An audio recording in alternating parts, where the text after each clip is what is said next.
امام اعظم ابو حنیفہ، امام اعظم ابو حنیفہ، امام اعظم ابو حنیفہ، امام اعظم ابو حنیفہ۔ الحمد لله رب العالمين والصلاة والسلام على سيد المرسلين، أما بعد فأعوذ بالله من الشيطان الرجيم، بسم الله الرحمن الرحيم، الصلاة والسلام عليك يا رسول الله وعلى آلك وأصحابك يا حبيب الله، الصلاة والسلام عليك يا نبي الله وعلى آلك وأصحابك يا نور اللہ۔ حضرت سیدنا شیخ ابو بکر شبلی علیہ رحمۃ اللہ الولی ایک روز بغداد معلی کے جید عالم حضرت سیدنا ابو بکر بن مجاہد علی رحمۃ اللہ الواحد کے پاس تشریف لائے۔ انہوں نے کھڑے ہو کر انہیں گلے لگایا اور پیشانی چوم کر تعظیم کے ساتھ بٹھایا۔ حاضرین نے عرض کی، یا سیدی، آپ اور بغداد والے انہیں دیوانہ کہتے ہیں، مگر آج ان کی اس قدر تعظیم کیوں؟ فرمایا، میں نے یوں ہی ایسا نہیں کیا، الحمدللہ عز وجل آج رات میں نے خواب میں یہ ایمان افروز منظر دیکھا کہ حضرت سیدنا ابو بکر شبلی علیہ رحمۃ اللہ الولی بارگاہ رسالت میں حاضر ہوئے تو سرکار دو عالم صلی اللہ علیہ وسلم نے کھڑے ہو کر ان کو سینے لگایا، ان کی پیشانی چومی، پہلو میں بٹھایا۔ عرض کی، یا رسول اللہ صلی اللہ تعالی علیہ وآلہ وسلم، شبلی پر اس قدر شفقت کی وجہ؟ اللہ کے محبوب دانائے غیوب منزہ عن العیوب صلی اللہ تعالی علیہ وسلم نے غیب کی خبر دیتے ہوئے فرمایا، یہ ہر نماز کے بعد یہ آیت پڑھتا ہے، لقد جاءکم رسول من انفسکم عزیز علیہ ما عنتم حریص علیکم بالمؤمنین رؤوف الرحیم، اور اس کے بعد مجھ پر درود پڑھتا ہے۔ صلو علی الحبیب صلی اللہ تعالی علی محمد۔ معراج والے دولہ میٹھے مصطفیٰ حبیب کبریا صلی اللہ تعالی علیہ وسلم کا فرمان دل ربا و دل کشا، انما الاعمال بالنیات، اعمال کا دار و مدار نیتوں پر ہے۔ اس سلسلے میں اچھی نیتوں کے ساتھ شرکت کیجیے، اللہ کی رضا کے لیے، ثواب کے لیے، حصول علم کے لیے، اور حسب حال جس قدر اچھی نیتیں کریں گے، جس قدر زیادہ اچھی نیتیں کریں گے، اجر و ثواب بھی بڑھتا چلا جائے گا۔ ہر نیک اور جائز کام سے پہلے اچھی نیتیں کرنے کی عادت بنانی چاہیے۔ ماہ شعبان کی آمد ہو چکی ہے، اور اس مہینے کی فضیلت کے لیے یہ بھی کافی ہے کہ خیر البریہ سید الورا جناب مصطفیٰ صلی اللہ علیہ وسلم نے فرمایا، شعبان میرا مہینہ ہے اور رمضان اللہ کا مہینہ ہے۔ شعبان کی 2 تاریخ کو ایک خاص اہمیت یہ بھی حاصل ہے کہ اس دن امام اعظم ابو حنیفہ رحمۃ اللہ تعالی علیہ کا یوم عرس ہے۔ سبحان اللہ۔ امام اعظم ابو حنیفہ، امام اعظم ابو حنیفہ، ہے نام نعمان ابن ثابت ابو حنیفہ، ہے ان کی کنیت پکارتا ہے یہ کہہ کے عالم، امام اعظم ابو حنیفہ۔ آپ کے اخلاق کیسے تھے، آپ کے عفو و درگزر کے معاملات کیسے تھے، کچھ جھلکیاں پیش کروں گا۔ اس سے پہلے ہم نے آپ کی عبادت کا سنا کہ آپ بہت عبادت کرتے تھے، اور یہاں تک کہا گیا کہ 45 سال آپ نے ایک ہی وضو کے ساتھ 5 نمازیں پڑھی. 30 سال تک آپ کا معمول رہا کہ آپ ایک رکعت میں پورا قرآن پڑھتے تھے، حافظ قرآن بھی تھے آپ. اور جس مقام پر آپ نے دنیا سے پردہ فرمایا وہاں آپ نے 7000 مرتبہ قرآن پڑھا.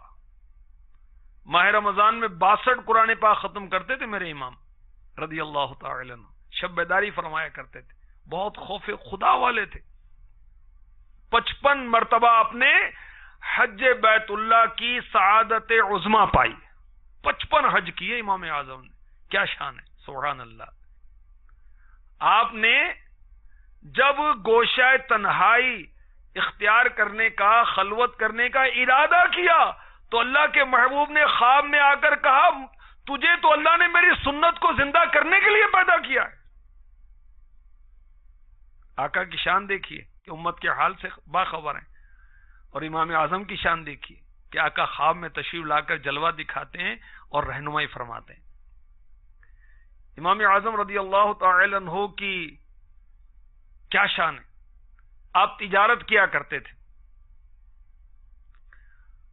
حضرت سیدنا حفص بن عبد الرحمن علی رحمۃ الرحمن فرماتے ہیں کہ مجھے مال تجارت بھیجتے ہوئے امام اعظم فرمایا کرتے اے حفص فلاں کپڑے میں کچھ عیب ہے، جب آپ اسے فروخت کریں یعنی سیل کریں عیب بتا دینا. حضرت سیدنا حفص رحمت اللہ تعالی علیہ نے وہ تجارت کا مال فروخت کر دیا، عیب بتانا بھول گئے. امام اعظم کو علم ہوا تو آپ نے سارے کپڑوں کی رقم صدقہ کر دی، راہ خدا میں دے دی. کتنی رقم تھی پتہ ہے؟ 30,000 دراہم. تو کاروبار تو کرتے ہیں بہت سے لوگ مگر عیب چھپاتے ہیں. حالانکہ عیب اگر ہو تو اس کو بتا دینا چاہیے. امام اعظم بڑے تقوی کے عامل تھے، خوف خدا والے تھے. اللہ ہمیں بھی نصیب فرما دے، اپنا خوف عطا فرما دے. امام اعظم کی شان کیا ہے، سبحان اللہ. ملفوظات اعلی حضرت ایسی کتابیں کہ آپ پڑھیں گے نا سبحان اللہ بہت علمی معلومات آپ کو ہوگی. اور یہ کتاب جس انداز سے دعوت اسلامی نے شائع کی ہے شاید اس سے پہلے شائع نہیں ہوئی. تخریج کے ساتھ، تسہیل کے ساتھ، ہیڈنگز کے ساتھ، انڈیکس فہرست کے ساتھ. سبحان اللہ.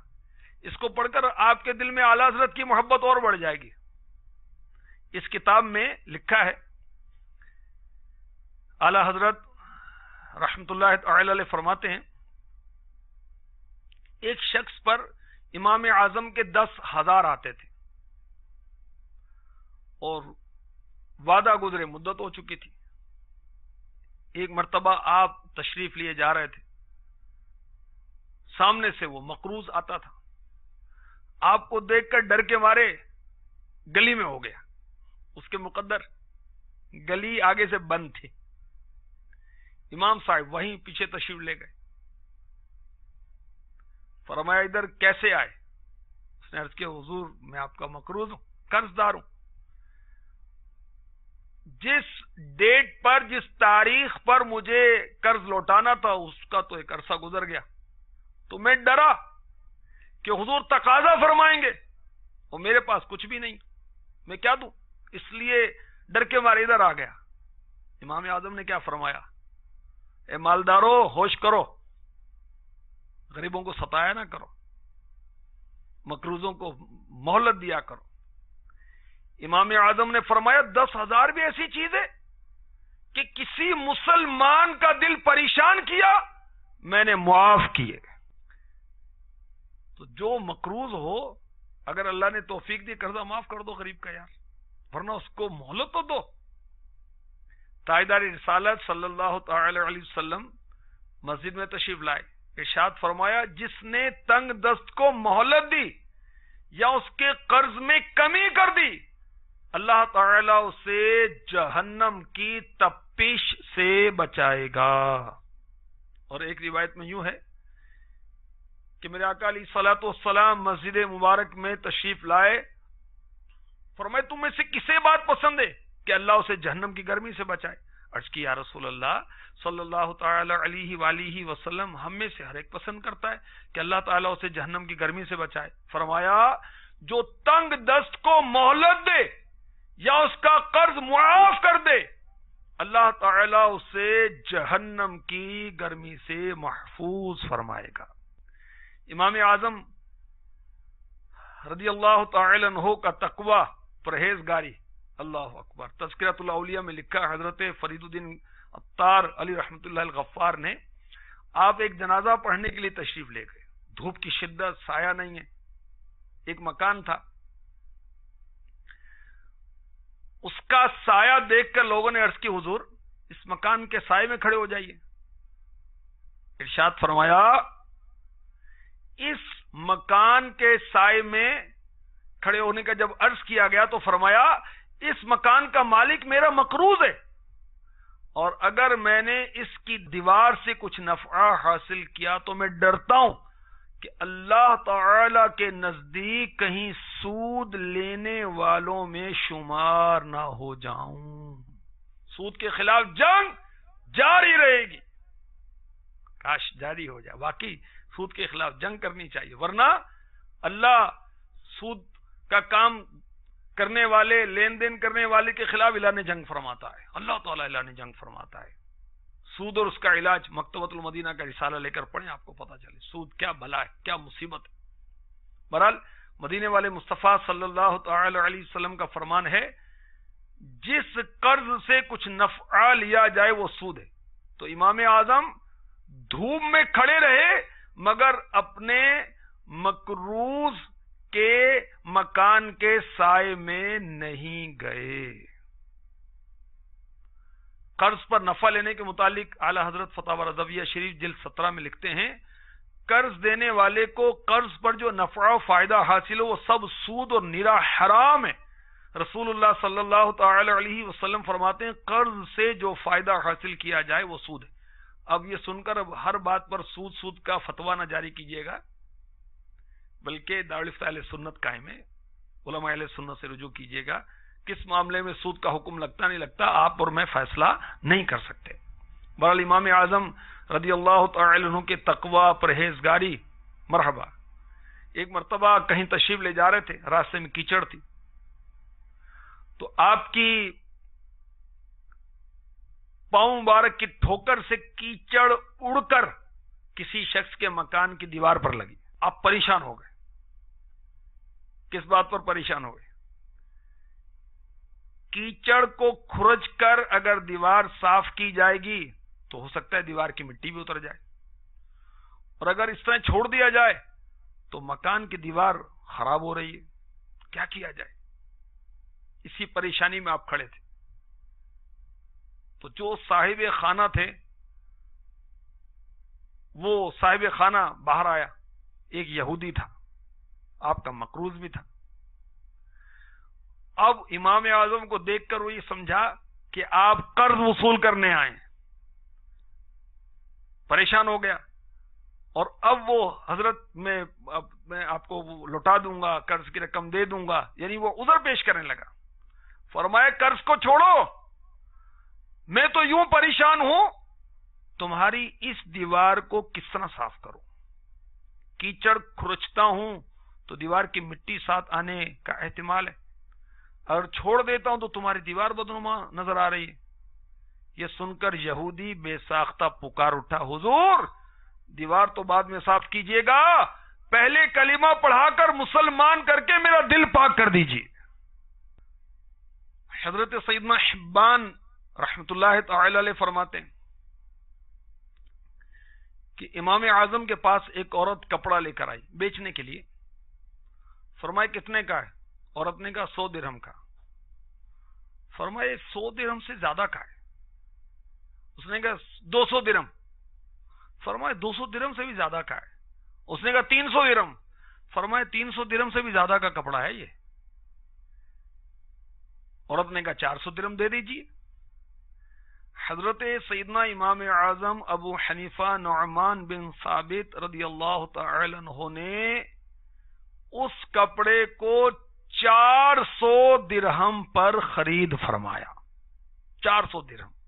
اللہ اکبر، غریبوں کو نفع دینا چاہیے۔ اس حکایت میں یہ تربیت ہے میرے لیے، آپ کے لیے، کہ جب ہمارا معاملہ کسی غریب سے ہو،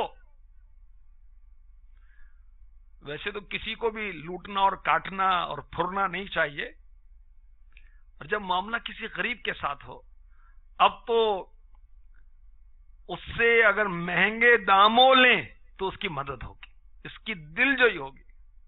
حضرت سیدنا جعفر بن عون فرماتے ہیں کہ ایک مرتبہ ایک عورت نے امام اعظم سے خالص ریشم کا کپڑا طلب کیا، آپ نے اس کو لا کر عطا کر دیا۔ عورت نے کہا میں غریب ہوں، آپ مجھے اس قیمت پر کپڑا بیچیے جتنے میں آپ کو پڑا ہے۔ فرمائے مجھے 4 درہم دے دیجیے۔ عورت نے کہا مجھ سے آپ مذاق نہ کریں۔ فرمائے سبحان اللہ، میں اس طرح کے 2 کپڑے بیچ چکا ہوں، تو ان 2 میں سے ایک سے صرف اصل قیمت 4 درہم ہی لی ہے، زیادہ نہیں لی۔ تو امام اعظم رضی اللہ تعالی عنہ غریبوں سے نفع نہیں لیتے تھے۔ تو امیر اہل سنت سمجھایا کرتے ہیں، جیسے ڈاکٹروں کا مدنی مذاکرہ ہوا تو امیر اہل سنت نے انہیں ترغیب دلائی، مدنی پھول عنایت فرمائے کہ جب آپ کے پاس کوئی سید صاحب آئیں تو ان سے اپنی فیس نہ لیں، بلکہ ہو سکے تو دوائی بھی دے دیں۔ علماء آئیں تو ان کی بھی خدمت کریں۔ تو اسی طرح جو تاجر طبقہ ہے، جو تجارت کرتے ہیں، ان کے پاس اگر کوئی سید صاحب آئیں تو ان سے رعایت کریں، علماء سے، مذہبی لوگوں سے رعایت کریں، اللہ کے لیے، ثواب کے لیے، آخرت کے لیے، اچھی اچھی نیتوں کے ساتھ۔ کوئی غریب آئے تو اس سے ہمدردی کریں، یا کچھ نہ کچھ بجٹ رکھ لیں کہ میں نے ہر مہینے اتنا مال جو ہے وہ لوگوں پر تصدق کرنا ہے۔ تو امام اعظم رضی اللہ تعالی عنہ کی شان آپ نے سنی کہ آپ کس قدر سخاوت فرماتے تھے، کس قدر اچھے اخلاق کے مالک تھے، غریبوں کو کس طرح نفع دیا کرتے تھے، فائدہ دیا کرتے تھے، قرضے معاف کیا کرتے تھے۔ اس طرح ایک اور شخص کا قصہ ہے، غریب آدمی، اس کی زوجہ اس سے لڑتی ہے کہ بچی جوان ہو گئی، شادی بھی کرنی ہے، گھر میں کھانے کو نہیں ہے، تم امام اعظم کے پاس جاؤ۔ آپ کی سخاوت کی دھوم تھی نا، جبھی تو وہ اس شخص کی گھر والی اس کو کہتی ہے کہ تم امام صاحب کے پاس جاؤ، وہ مدد کریں گے ہماری۔ اب وہ شخص امام اعظم ابو حنیفہ، کروڑوں مسلمانوں کے پیشوا، مقتدا، امام الائمہ، سراج الامہ، حضرت سیدنا ابو حنیفہ نعمان بن ثابت رضی اللہ تعالی عنہ کی مجلس میں حاضر ہوا۔ اب شرم کی وجہ سے کچھ کہنے کی ہمت نہ پڑی، آپ سمجھ گئے۔ اللہ والے وہ فراست سے جان لیتے ہیں۔ جب وہ شخص چلا گیا تو آپ نے اس گھر کا معلوم کیا، اور رات کے وقت دروازے میں سے 5000 درہم کی تھیلی اس کے گھر میں ڈال دی، اور تھیلی میں ایک پرچہ بھی لکھ دیا، جب یہ پیسے ختم ہو جائیں تو بتا دینا۔ اب کہتے ہیں سیٹ صاحب کہ بھائی پریشان نہ ہونا، کوئی مسئلہ ہو نا مجھے بتا دینا، یار آپ بیمار ہو گئے ہو تو مسئلہ تو مجھے بتا دینا۔ یہ غریب کیا بتائے گا، اس کی زبان ہی نہیں کھلے گی۔ پہلے کچھ مدد کریں پھر کہیں کہ اب ضرورت پڑے تو مزید بتا دینا۔ اس غریب کے ہاتھ میں 10-20 ہزار رکھے نا، بیمار پڑا ہوا ہے، ایکسیڈنٹ ہو گیا بیچارے کا، آپ کے دکان پر، شاپ پر کام کرتا ہے، آپ کا ملازم ہے، آپ کی فیکٹری میں کام کرتا ہے، غریب آدمی ہے، چوٹ لگ گئی، 10-20 ہزار اس کے ہاتھ میں دیں، پھر کہیں کہ مزید ضرورت پڑو تو بتا دینا۔ گھر میں شادی ہے، گھر میں اس کے کوئی معاملہ ہے تو 10-20 ہزار اس کے ہاتھ میں رکھیں، پھر کہیں کہ ضرورت ہو تو بتا دینا، ورنہ خالی وہ ہمدردیاں کرتے رہیں گے، خالی زبان ہی چلاتے رہیں گے، کچھ جیب کو بھی تو حرکت دیں۔ امام اعظم رضی اللہ تعالی عنہ میں اچھے تاجر کی 4 صفات نمایاں تھیں۔ جو تاجر ہو اس میں اچھی صفات ہونی چاہیے، وہ اچھی صفات کیا ہیں؟ امام اعظم اچھے تاجر تھے، اور دیانتدار تاجر میرے آقا علیہ الصلوۃ والسلام کے ساتھ ہوگا. جو دیانتدار ہے. دیانت اور تاجر، تجارت اور دیانت اکٹھی کب ہوتی؟ خوش نصیب ہے. بہرحال امام اعظم میں 4 نمایاں صفات تھیں جو اچھے تاجر میں ہونی چاہیے. نمبر 1، آپ کو حرص و طمع نہیں تھی. حرص نہیں تھی، آپ کو لالچ نہیں تھی. نمبر 2، امانت داری کے تقاضوں کو پورا کرتے تھے آپ. نمبر 3، آپ کی طبیعت میں سخاوت تھی، بخل کا میل نہیں تھا.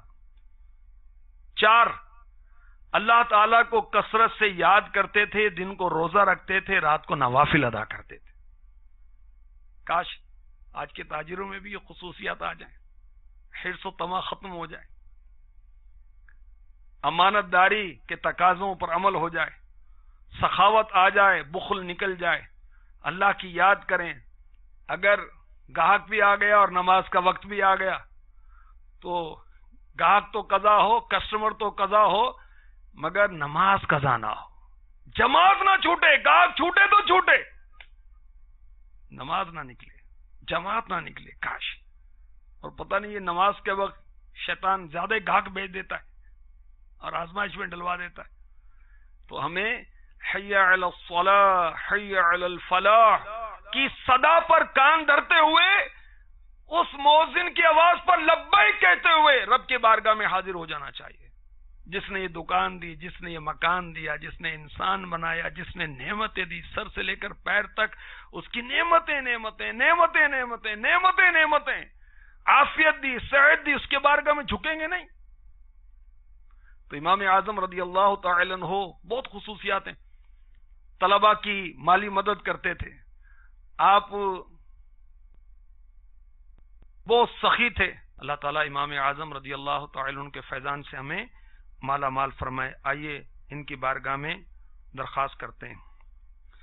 ہے دھوم چاروں طرف سخا کی، بھری ہے جھولی ہر ایک گدا کی، عطا ہو مجھ کو بھی طیبہ کا غم، امام اعظم ابو حنیفہ ہو نائب سرور دو عالم، امام اعظم ابو حنیفہ رضی اللہ تعالی عنہ.